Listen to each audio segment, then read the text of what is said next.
Ever get that feeling? You know that feeling like when you're way down the road on a project Hmm. and you suddenly realize, oh, shoot, I started on the wrong path. Oh, yeah.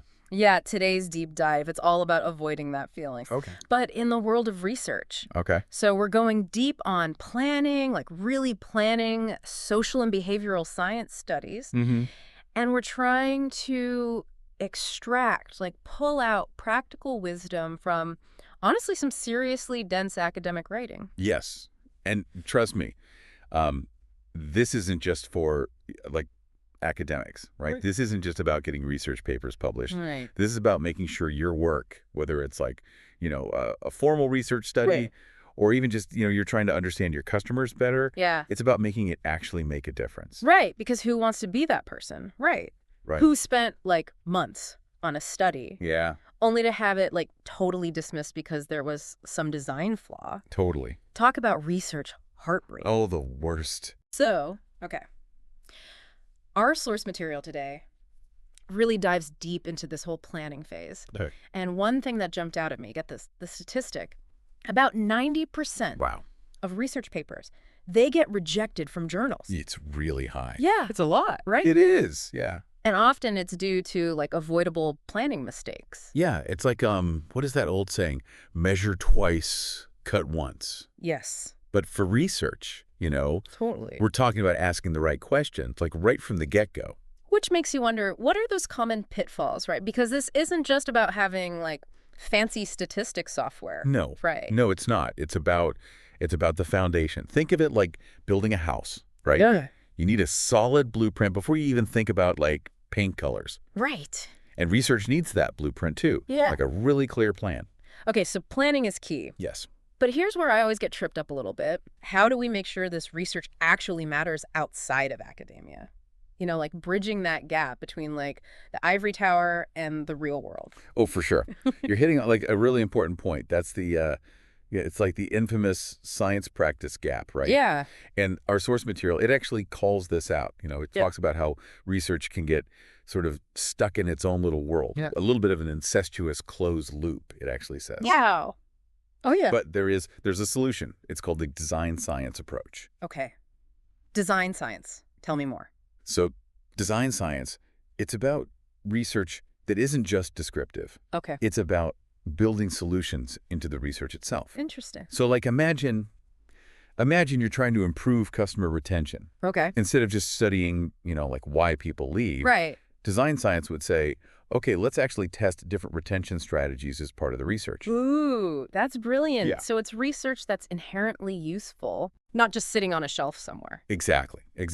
One really cool example Yeah. is how design science is being used now to create like fairer hiring processes. Oh, wow. So they're using data and experiments to actually design systems that minimize bias. Okay, that is super relevant. Yeah. So for our listeners, even if they're not, researchers themselves, Yeah. this design science idea, Mhm. that's something to like watch for. Totally. Right? Like, is the research I'm reading just trying to understand a problem, or is it actually trying to solve it? That's a great takeaway. Be an informed consumer of research. Right. Right. Like, don't just take it at face value. Oh, Ask yeah. yourself, like, does this have real world legs? Does it apply to my life? Does it apply to my work? Love that critical thinking challenge. Yes. And speaking of which, there's this like big trap I think people fall into when Yeah. they're interpreting research. Oh, yeah. It's that tricky correlation versus causation issue. Ah, yes. The classic ice cream sales and shark attack example. Right. Just because two things happen together, Right. it doesn't mean that one causes the other. Right. Right. But right. our brains, they love to find patterns, even if they're not really there. It's like my brain when I look up at the stars and I'm like, oh, I see it. I see the Big Dipper. And it's like, no, it's just a random It's a random scattering of stars. Exactly. Yeah. And this is where things, I think, can get really, messy. Oh, yeah. Especially when research gets, oversimplified in the media or used to kind of push agendas. For sure. So what does our source material say about this? Yeah. What does it say? It lays out actually 3 conditions for researchers to even consider claiming causation. Okay. So one is association, Yeah. right? The things have to be actually related. Okay. The cause has to come before the effect in time. Right. And then this is a big one, ruling out other explanations. Okay, so it's like a three-part test. Yeah. And that last one, ruling out other explanations, that seems like the trickiest part. It is tricky. It's like, how do you prove a negative, right? You're right. It's not easy. And that is where things get really interesting. Our source material calls it detective work. Ooh. It actually gives us 5 tools to use. Okay, I love a good toolkit. Yes. So lay it on us. What's the first tool in our detective arsenal? All right, detective. First up, counterfactual thinking. Counterfactual thinking. Okay, that sounds kind of deep. It is a little bit. It's about asking, like, what if questions, but in a structured way. Okay. So imagine you're the researcher.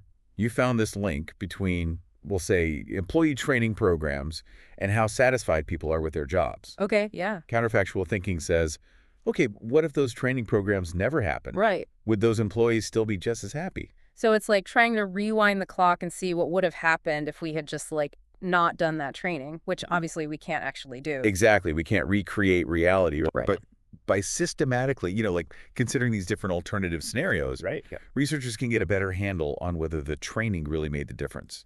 Okay, I see how this detective work gets really important. So what's the next tool? Is it like a magnifying glass? Are we dusting for fingerprints? Think more along the lines of like organizing our evidence, right? Okay. The next tool is called matching, and it's about comparing apples to apples as much as possible. Okay, so if we're sticking with that training program example, Yeah. we wouldn't want to compare like the employees who got tons of training to the ones who got none. Exactly. That wouldn't be a fair comparison. Right.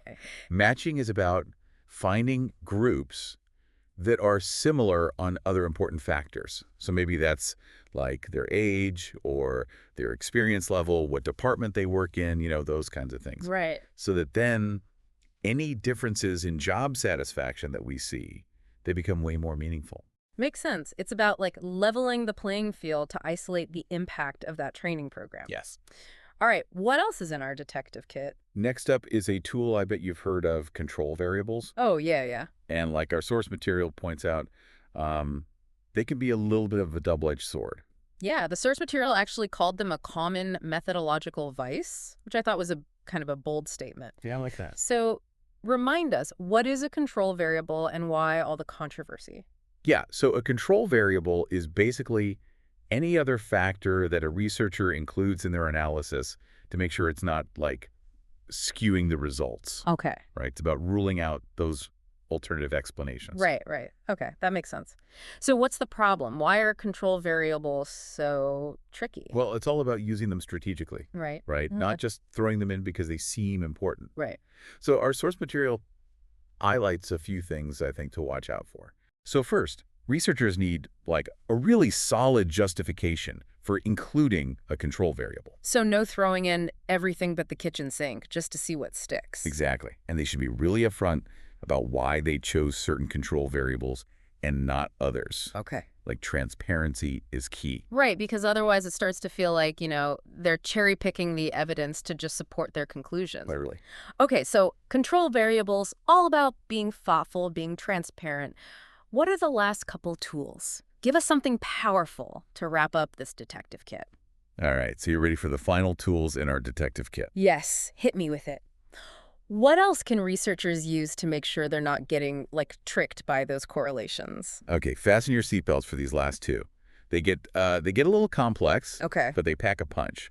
The next tool is called instrumental variables. Instrumental variables. All right, that sounds a little intimidating. It might sound like something out of an orchestra or something. Right. But it's actually about tackling those sneaky kind of hidden factors that can really mess with our research. Okay. Things we can't directly measure, but they might be influencing the relationship we're actually interested in. So behind the scenes troublemakers in our data. Precisely. Uh-huh. Okay, so let's say we're studying whether working from home, it boosts productivity. Okay. But we can't control for how motivated someone is, right? Right. Yeah. So an instrumental variable in this case, it might be if their company requires everyone to work from home a few days a week. Okay.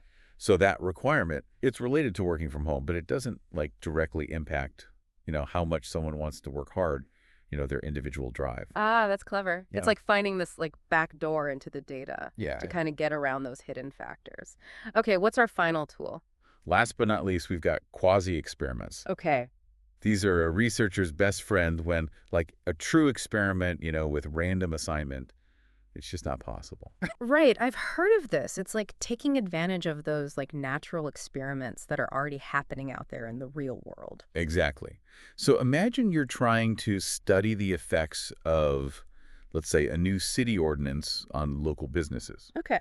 You can't, like, randomly assign which businesses have to follow it, No, right? right. But you can compare them to, like, similar businesses in a city that doesn't have that ordinance. Right. Okay, that makes perfect sense. It's like those natural experiments. They give us this like sneak peek into situations that like we couldn't ethically or like practically even manipulate ourselves. Yeah. Now, all this detective work is great, but our source material also talks about this like balance between internal and external validity.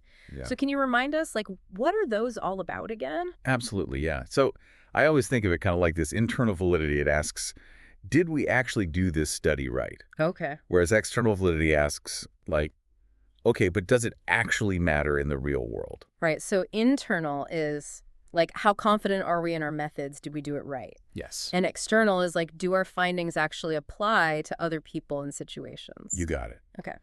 And sometimes there is a little bit of a trade-off. Right. Like a super controlled lab study. It might have really high internal validity, Okay. but it might not tell us much about what actually happens in, our messy, unpredictable world. Yeah, it's like the difference between observing an animal like at the zoo versus in its, natural habitat. Right, exactly. Totally. So how do researchers kind of bridge that gap? Well, our source material actually highlights some exciting, like, new-ish tools, actually. Okay. So things like experience sampling. Imagine, like, getting little prompts on your phone throughout the day. Oh, yeah. Asking, like, hey, how are you feeling right now? Or what are you doing? Right. So that gives researchers real-time data about people's, like, actual lived experiences. That's fascinating. It's so much richer than just like asking someone at the end of the week, like, hey, remember last Tuesday, like, what were you doing? Right. And online research platforms, those have been huge, right? Mhm. They're making it possible to do, like, large-scale studies with, like, really diverse participants Right. much more quickly and affordably. And then, of course, you've got virtual reality, which is opening up a whole other world of possibilities. VR for research. Tell me more. That just seems incredibly powerful. It is. So imagine you could study how people react in, like, these high-pressure situations, like maybe a job interview or, giving a big presentation, but in, like, a controlled virtual environment. Right. Or being able to study, like, complex social interactions in a way that's just not even possible in real life. Mind-blowing. Okay, this deep dive has given us so much to think about. Any, like, final words of wisdom for our listeners today? I would say the next time you see a research finding out there, it makes you raise an eyebrow, maybe channel your inner detective. I love that. Ask yourself, like, okay, how did they reach that conclusion? Did they consider other explanations? Did they make a strong case? I love that. A little healthy skepticism and some critical thinking skills go a long way. Yeah. And hey, maybe this deep dive will even inspire some future researchers out there. Thanks for joining us on this deep dive.